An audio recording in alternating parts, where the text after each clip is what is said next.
तो देखिए ये वाली जो वीडियो है रिगार्डिंग CSS के हैं और CSS के अंदर ASO की जो पोस्ट होती है उसके रिगार्डिंग है। सब कुछ इसमें कवर किया जाएगा, क्यों पोस्ट की डिमांड है और क्या नंबर हो सकते हैं। मैं नंबर पे बात करूँगा, राइट। नंबर मैं खुद लिखूँगा लास्ट में, राइट। और इसमें वीडियो में मैंने वो मेंशन नहीं करा हुआ है, तो सब कुछ आराम से देखिएगा। देखिए सबसे पहली बात बता दूँ मैं आपको कि 4600 ग्रेड पे की ये जॉब है ASO CSS, और 4600 की इंस्पेक्टर की पोस्ट होती है आपकी और मैक्सिमम ASO की पोस्ट होती है। लेकिन इन दोनों में खास बात ये होती है आपकी कि ये एक पोस्ट ऐसी है जो लोगों की डिमांड में रहती है। बहुत सारे फैक्टर हैं इसके, सारे फैक्टर मैं आपको यहाँ डिस्कस कर रहा हूँ। हो सकता है इसमें से कोई एक आपका हो, और नहीं भी होगा तो भी आप कमेंट में लिख सकते हो कि आप इसको किस रीज़न से ऊपर रखना चाह रहे हो, राइट। शुरुआत में अगर हम देखा जाए सीजीएल 13-14 में, देखा जाए 15 में, इतनी नहीं थी पॉपुलर, लेकिन इतना ज़्यादा ये 2-3 सालों में ये भी पॉपुलैरिटी काफ़ी गेन कर चुकी है ASO CSS, राइट। चलिए तो देखो यार, इस बार सीजीएल 2019 में वैकेंसी ज़्यादा नहीं है, आपको ये पता ही है। वैकेंसी चार्ट आप देख लीजिएगा, राइट।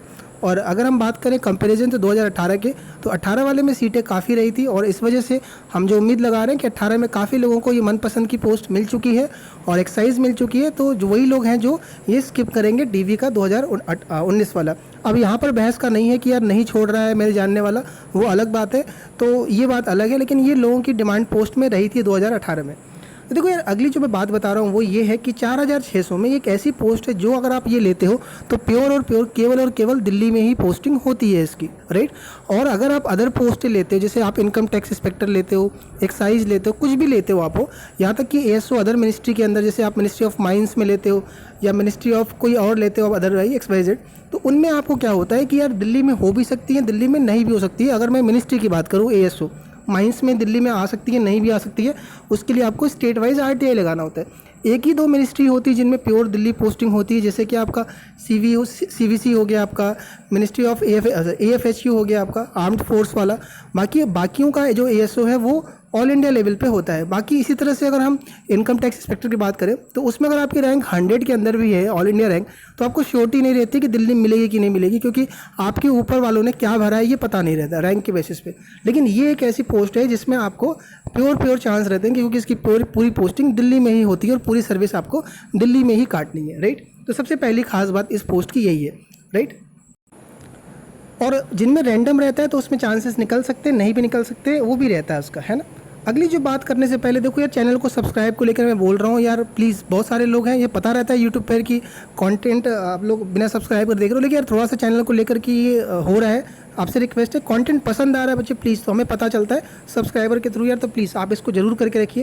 ये मुझे स्टार्टिंग में ही बोलना पड़ रहा है। अगली बात देखो ये है कि जो लोग ऑलरेडी वर्किंग है, जैसे मान लो कोई एक्साइज में काम कर रहा है मुंबई में, कोई ऑडिटर है किसी अदर स्टेट में काम कर रहे होते हैं। देखिए जो लोग ऑलरेडी वर्क कर रहे होते हैं और जो लोग फ्रेशर होते हैं, उनकी सोच में बहुत फ़र्क होता है। जो लोग ऑलरेडी वर्किंग कर रहे हैं, जो काम में हैं ऑलरेडी, जब उनसे बात करा जाता है तो उनके लिए कुछ अलग ही सीन होता है। जो अभी फ्रेशर है, नया तैयारी कर रहे हैं, उनकी कहानी अलग हो रही होती है। तो जो लोग जॉब में होते हैं उनका मेन होता है ना पैसा ना कोई पोस्ट, उनका मेन होता है लोकेशन, होम पोस्टिंग या फिर सेटल होने वाला जॉब, जिसमें आप फैमिली को टाइम दे सको और नॉर्मल लाइफ जी सको, राइट। उनको कोई इंस्पेक्टर स्टार ये सब नहीं रहता, ये मुझे जहाँ तक बात करके मालूम चल पाया है, राइट।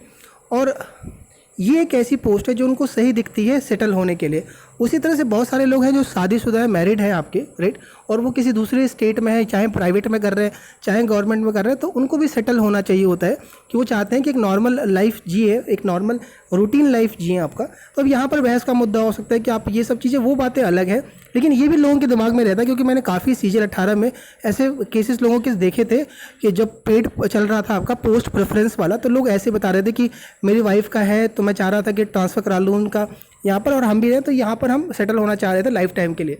तो एक ये भी रहता है लोगों की यार, लाइफ टाइम के लिए यहाँ दिल्ली में सेटल हो जाएंगे, चाहे वो बंदा यूपी का हो, चाहे बिहार का हो, चाहे राजस्थान का हो। ये सारे नॉर्थ के बंदे ये दिल्ली में रह के सेटल हो जाते हैं, कोई दिक्कत उनके लिए नहीं रहता, क्योंकि बाहर की भी काफ़ी पब्लिक उनके स्टेट के दिल्ली में रह रही होती है, तो उनके लिए दिल्ली एक सूटेबल जगह लगती है ना। तो एक अगली बात ये है, जो लोग पेड रिव्यू ले रहे हो CHSL का, अभी बीच में रोका गया था, अब ये स्टार्ट कर दिया गया सेकंड फेज़ के लिए। अगर आपको ये चाहिए तो आप टेलीग्राम पर मुझे पर्सनली मैसेज करके ले सकते हो। अब ये स्टार्ट हो गया है, कोई दिक्कत इसमें नहीं है। देखो चौथी बात मैं बताऊं आपको, अगली बात बताऊं मैं आपको कि नेचर ऑफ पोस्ट। देखो नेचर ऑफ पोस्ट, इसका जो बेसिकली काम होता है वो डेस्क जॉब होता है, राइट। और डेस्क जॉब आपका नॉर्मल रूटीन है, 9 से 5:30 का है, कहीं 9:30 से 6 का टाइम है, अलग अलग मिनिस्ट्री के अंदर आपको ये मिलता है। और बताऊँ आपको, ये मिनिस्ट्री आपके हाथ में नहीं रहती है। ये जब आपकी ट्रेनिंग पूरी हो जाती है देन उसके बाद ये अपने हिसाब से करते हैं। और जो CSS कैडर के अंदर जो भी मिनिस्ट्री आती है उसमें आप चेंज होते रहते हो। कभी मिनिस्ट्री ऑफ फाइनेंस है, कभी दूसरे में चले गए, तो आपका चेंज होता रहता है, कोई फिक्स नहीं रहता है मिनिस्ट्री आपका, राइट। तो यार इसमें नॉर्मल वर्क वो होता है, आपका लोड होता है। और आपका बच्चे कोई भी वो नहीं होता, ओवर टाइम नहीं होता है। जैसे एक्साइज में बात करें तो कई बार आपको नाइट शिफ्ट करनी पड़ सकती है। इनकम टैक्स इंस्पेक्टर में जब रेड वगैरह लगते हैं तो थोड़ा सा हेक्टिक हो जाता है।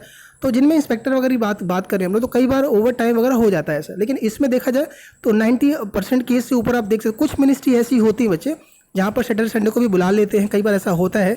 लेकिन ऑलमोस्ट आप देखोगे तो यार ऐसा बिल्कुल नहीं, 5:30 बजे मिनिस्ट्री बंद हो जाती है, सब अपने घर को लौट जाते हैं, राइट।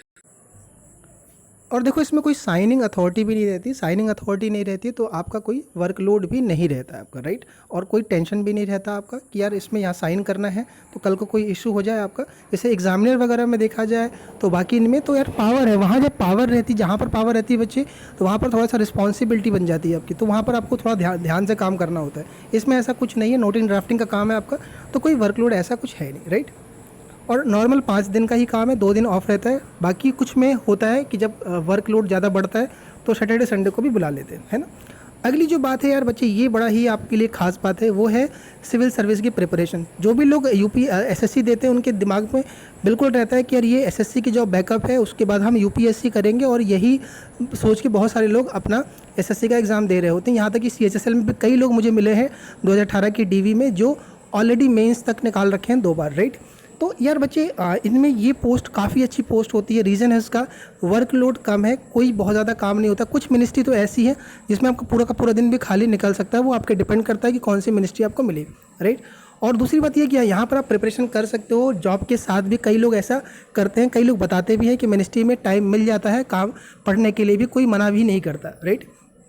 उसके अलावा आपको पता है कि UPSC का जो हब होता है वो सिविल सर्विस का, वो यही है आपका, क्या नाम है, दिल्ली ही है। दिल्ली से ही बहुत सारे लोग तैयारी करते हैं आपके, तो यहाँ पर बहुत सही मौका रहता है आपका तैयारी करने का। बहुत सारे यहाँ पर कोचिंग इंस्टीट्यूट वगैरह, लेकिन अब तो ऑनलाइन है, मैं पहले ही बता चुका हूँ, है, लेकिन तब भी एक रहता है आपका। और जितने भी फीमेल कैंडिडेट हैं, जितनी भी वो है, वो कहीं ना कहीं इस पोस्ट को सबसे ज़्यादा चाहती है कि ये मिल जाए उन्हें। अगर किसी के स्कोर बहुत डिसेंट भी रहता है, क्योंकि लास्ट टाइम मैंने जब 2018 वाला हैंडल किया था तो कई लोगों के 600 प्लस थे फीमेल कैंडिडेट में, जो कि उनको इनकम टैक्स इंस्पेक्टर, एक्साइज वगैरह मिल सकता था, होम स्टेट मिल सकता था, लेकिन फिर भी वो मूव कराया CSS की तरफ। रीज़न इसका ये जो नॉर्मल वर्क लाइफ है और ये सब रीज़न है ना, क्योंकि इसमें क्या है कि जो फीमेल कैंडिडेट होते हैं उनको ये काफ़ी ज़्यादा फिट करता है ये जॉब, राइट। रीज़न है दिल्ली वगैरह का, और बहुत सारे रीज़न है आपका। तो फीमेल कैंडिडेट के लिए ये पोस्ट काफ़ी वो रहती है अट्रैक्टिव। उनको एग्जामिनर, उनको देखो, फीमेल कैंडिडेट को पोस्ट से बिल्कुल मतलब नहीं रहता, सिर्फ उनके दिमाग में 2 चीज़ें रहती हैं। पहली चीज़ कि जितना हो सके घर के पास मिल जाए आपका, और नॉर्मल वर्कलोड रहे, कोई एक्स्ट्रा ऐसा कुछ ओवर टाइम वगैरह का ना रहे, नॉर्मल रूटीन टाइप का रहे, ठीक है। तो ये रहेगा उनके बाद। अब बात कर लेते हैं कितने नंबर पे मिलेगा। मैंने कट ऑफ वो लिखा नहीं यहाँ पर पेज पे, ठीक है, तो कोई नहीं, मैं बता रहा हूँ आपको, सुन लीजिए। देखो अगर आप UR कैटेगरी से हो तो मेरे अकॉर्डिंग अगर आप 660 से ऊपर हो, सुन लो ध्यान से, UR कैटेगरी के अंदर 660 प्लस हो तो आपके फेयर चांसेस है कि CSS मिल जाए। नंबर ऑफ वैकेंसी कम है, वैकेंसी चार्ट आप चेक कर लीजिएगा, राइट। उसके बाद अगर हम बात करें OBC का तो 645 मान लीजिए आप, 645 के आसपास आपको ये मिलने के चांसेस है। 645 से ऊपर हो तो हाई चांसेस है कि आपको ये मिल जाए CSS वगैरह, ठीक है। अगर हम बात करें SC कैटेगरी की बात करें तो 610 मान के चलो आप, 610 मान के चलिएगा। ये तीसरा लिखा है मैंने SC के लिए लिखा है, और जो लास्ट लिखा गया है वो मैंने लिखा है 590 जो लिखा है मैंने, वो लिखा है आपका ST कैटेगरी के लिए। तो ये आपका मेरे अकॉर्डिंग हो सकता है 660 है UR के लिए, 645 है OBC के लिए, 610 है SC के लिए, और 590 आपका है ST के लिए। CSS के लिए हो सकता है इससे 2-4 नंबर आसपास रह सकता है कट ऑफ। यार EWS को लेके फिर कहोगे कि यार ये क्या दुश्मनी है। देखो यार, कट ऑफ सारा वीडियो का जज सिर्फ नंबर से होता है, ये कट ऑफ का नंबर से लेके, तभी मैंने रैंक स्टार्ट किया। फिर लोगों ने कहा कि आप ये रैंक क्या बताते हो, ये तो कोई बंदा, यार सब कुछ ठीक लगता है लेकिन आपको मैं क्या ही बताऊं, है ना, उसको लेकर के। तो कोई बात नहीं, आप ये देख लीजिए। EWS का बताऊं तो OBC के आसपास ही रह सकता है आपका, 645 के आसपास ही देख सकते हो आप, 40 देख सकते हो आप, उसी के आसपास रह सकता है। फर्स्ट टाइम इंट्रोड्यूस हुआ है। अब अगर मैं इससे ज़्यादा बता दूं OBC, आप कहोगे कि यार EWS का पहली, तो यार पहली बार इंट्रोड्यूस हो रहा है, आप रुक जाइए, थोड़ा धैर्य रखिए, तब भी आप मान के चलिए इसी के आसपास रहेगा, क्योंकि सीन बदलने वाला है। EWS का सर्टिफिकेट का भी इशू है लोगों का। 18 में मैं देख रहा हूँ काफ़ी कुछ बवाल हो रहा है इसको लेकर के, EWS को। तो सीन चेंज होगा 19 में भी, राइट है ना। तो आप ये देख करके रखिए, आपके मार्क्स कमेंट करिए आप। अभी मैं फ्री नहीं हूँ, जैसे फ्री होता हूँ मैं सभी के कमेंट के रिप्लाई करूँगा, परेशान बिल्कुल नहीं होइएगा। और भी कोई डाउट है तो टेलीग्राम पे मुझे पर्सनली मैसेज करके छोड़ दो। पेड सर्विस वाले जो CHS 18 के हो, सिर्फ अभी वही बात हो रही है, CGL 19 के रिगार्डिंग अभी कोई भी प्रेफरेंस के रिगार्डिंग बात नहीं हो रही है। आगे मैं देखूँगा, टाइम मिलेगा तो मैं ज़रूर करूँगा।